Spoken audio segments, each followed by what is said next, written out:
পুজোর আগে রেজাল্ট প্রকাশ হবে WBSSC গ্রুপ সিডির জন্য। এখন তুমি বলতে পারো যে স্যার কেন কোর্টে কেস করেছে, তার জন্য তো দেরি হবে। তো এই বিষয়টা ফুল অন্যরকম।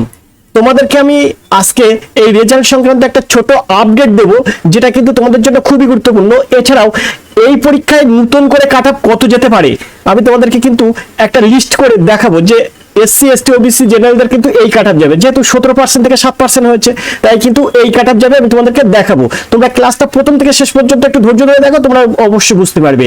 মিস্টার নারিওয়ালা স্যার গত কয়েকদিন আগে কিন্তু অন ক্যামেরায়, অর্থাৎ সাংবাদিক বৈঠকে ক্যামেরার সামনে কিন্তু মিস্টার নারিওয়ালা স্যার বলেছিলেন যে WBSSC গ্রুপ সিডির রেজাল্ট অলরেডি কিন্তু আনসার কি প্রকাশ করে দিয়েছে, এবং এদের রেজাল্ট বিফোর পূজাস, অর্থাৎ পূজার আগে এই রেজাল্টটা কিন্তু প্রকাশ হবে।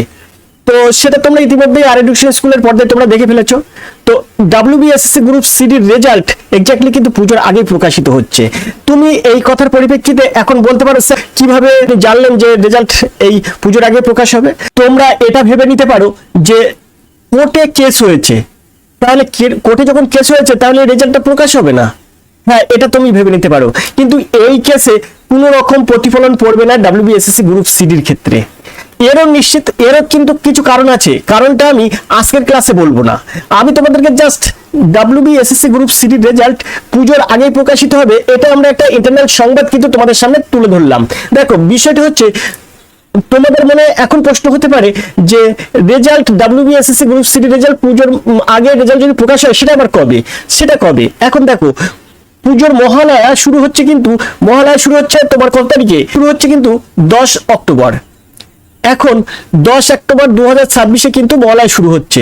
তাহলে অক্টোবর মহালয়া শুরু হচ্ছে, সেখান থেকে কিন্তু অ্যাকচুয়াল তোমার পুজোর ছুটি প্রায় ঘোষণা হয়ে যায়। তাহলে তার পরবর্তীতে কিন্তু আর রেজাল্ট প্রকাশ হওয়ার কোনো লাইন থাকবে না। এই মহালয়ার 10 অক্টোবর মহালয়া শুরু হবে, কিন্তু মহালয়া শুরুর আগের দিন পর্যন্ত রেজাল্ট প্রকাশ হওয়ার প্রচুর সম্ভাবনা, এবং নিশ্চিতভাবে তোমরা জেনে নাও রেজাল্ট প্রকাশ হবেই। এই সেপ্টেম্বর মাসের মধ্যে থেকে 10 অক্টোবরের মধ্যে কিন্তু রেজাল্ট প্রকাশ হবে, যে কোনো দিন প্রকাশিত হবে। কারণ আমাদের কাছে যতটা ইনফরমেশন আছে, একদম রেজাল্ট কিন্তু ওকে হয়ে আছে। 10 অক্টোবর যদি তোমার মহালয়া হয়, তাহলে 15ই অক্টোবর থেকে কিন্তু তোমার পুজো আরম্ভ হচ্ছে। 2026 পুজো কিন্তু এই দিন থেকে আরম্ভ হচ্ছে, ঠিক 15 তারিখের আগে 14 তারিখ রাত পর্যন্ত, অর্থাৎ 10 তারিখে তোমার ছুটি হবে। 11 তারিখের পর থেকে 14 তারিখের মধ্যেও কিন্তু রেজাল্ট প্রকাশ হওয়ার সম্ভাবনা থাকবে, বাদ দেওয়া যাবে না। পুজোর আগে কিন্তু রেজাল্ট প্রকাশ হবে, এটা কিন্তু শিওর।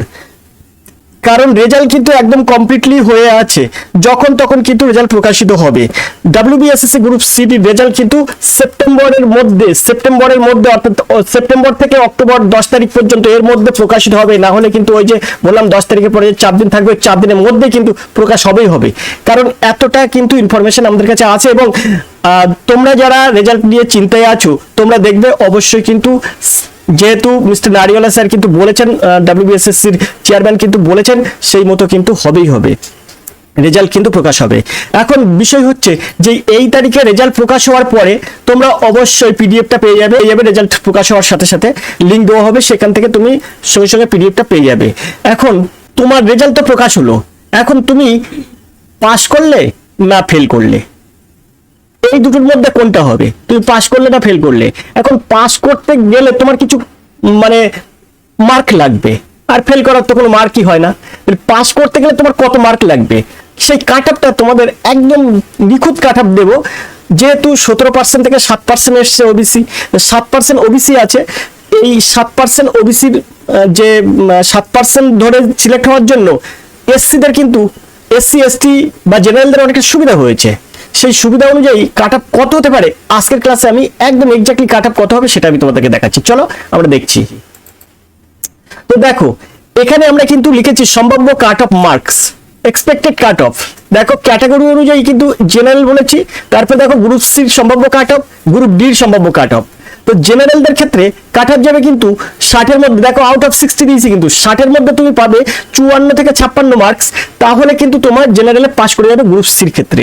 ঠিক গ্রুপ ডির ক্ষেত্রে আগে কিন্তু 37-38 ছিল, এখন কিন্তু 36 পর্যন্ত নামতে পারে, 36 থেকে 38 পর্যন্ত কিন্তু তোমার এই জেনারেলদের কাট অফ যেতে পারে। কারণ এখানে কিন্তু যে 10% কমেছে ওবিসিদের ক্ষেত্রে, অর্থাৎ আগে 17 ছিল এখন 7 হয়েছে, তাহলে ওই 10% কিন্তু জেনারেলদের খাতে চলে যাচ্ছে। জেনারেলদের খাতে যখন চলে যাচ্ছে তখন কিন্তু কাট অফ সামান্য হলেও কমবে, তাই কিন্তু সেটা 36 থেকে 38 তুমি যদি গ্রুপ ডির ক্ষেত্রে পাও তাহলে অবশ্যই তুমি কিন্তু ক্র্যাক করতে পারবে, এবং ক্র্যাক করতে পারবে বলতে ডাক পাবে, যে তুমি ভাইবার জন্য বা পরবর্তী স্টেপের জন্য তুমি কিন্তু ডাক পাবে।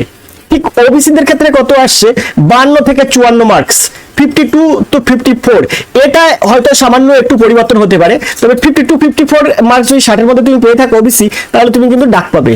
সেই ক্ষেত্রে গ্রুপ ডির ক্ষেত্রে কি হবে, 35 থেকে 36, ওবিসি যদি 35 থেকে 36 মার্কস পায় গ্রুপ ডির ক্ষেত্রে, তাহলে কিন্তু অবশ্যই গ্রুপ ডির ডাক পাবে।